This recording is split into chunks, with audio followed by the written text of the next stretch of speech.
Hello friend, good morning, જય શ્રી કૃષ્ણ. કેમ છો બધા? આઈ હોપ બધા મજામાં જ હશો. ઘડિયાળમાં વાગ્યા છે 10 અને હું પહોંચી ગઈ છું પાર્લરે અને સ્ટુડન્ટ પણ પાર્લરે પહોંચી ગયા છે અને જોવે છે બીજા સ્ટુડન્ટની રાહ. અને આજે અમારે કરવાનો છે બ્રાઇડલ ડેમો. તો અમારા સ્ટુડન્ટ લોકો આજે બ્રાઇડલનું કામ કરવાના છે બીજા સ્ટુડન્ટ ઉપર. તો સૌ પહેલાં એમને ઇયર ટુ ઇયર પાર્ટેશન કરી એમની ક્રિમ્પી કર્યા બાદ એમને લઈ લીધા છે મેકઅપ ચેરમાં અને એમનો કરીશું હવે મેકઅપ. તો સૌ પહેલાં લગાવીશું મોઇશ્ચરાઇઝર અને પછી લગાવીશું પ્રાઇમર. અને મોઇશ્ચરાઇઝર પ્રાઇમર લગાવ્યા બાદ અમે કરીશું 5 મિનિટ માટે વેઇટ. તો એ મોઇશ્ચરાઇઝર અને પ્રાઇમર વ્યવસ્થિત રીતે અબ્સોર્બ થઈ જાય ત્યાં સુધી અમે વેઇટ કરીશું અને પછી લગાવીશું એમને મેકઅપ.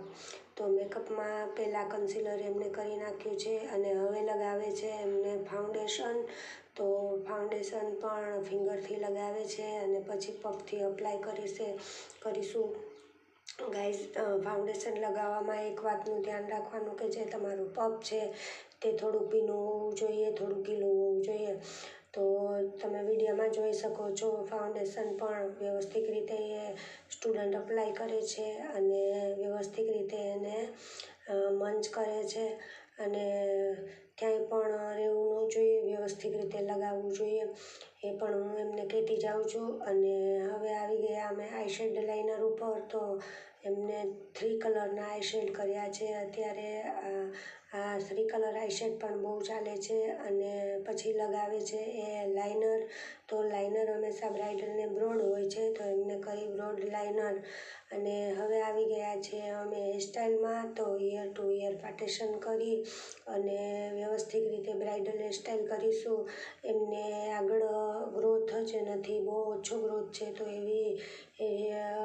કોઈ કસ્ટમર આવે તો બહુ પ્રોબ્લેમ થઈ જાય છે. તો ધ્યાન રાખીને એમની હેરસ્ટાઈલ કરવી પડે છે.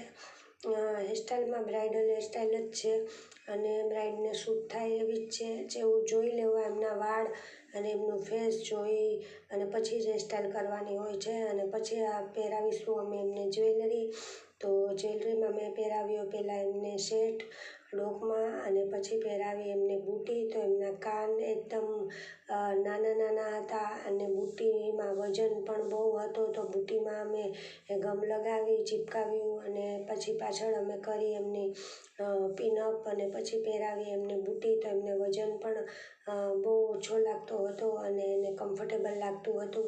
અને આ છે અમારું બ્રાઇડલનું ફાઇનલ લુક. તો અમને કમેન્ટમાં જણાવજો કે આ સ્ટુડન્ટની બ્રાઇડ જે છે એ કેવી બની છે અને એમનું લુક કેવું લાગે છે. શીખવામાં થોડી ઘણી ભૂલો હોય તે હું એને સમજાવતી જાઉં છું. અને ગાઈઝ, આ ચોલી છે એ ચોઈસ વેડિંગ કલેક્શનમાંથી અમે લઈ આવ્યા છીએ અને પાછી ડેમો કરી અને પાછી આપી આવીશું.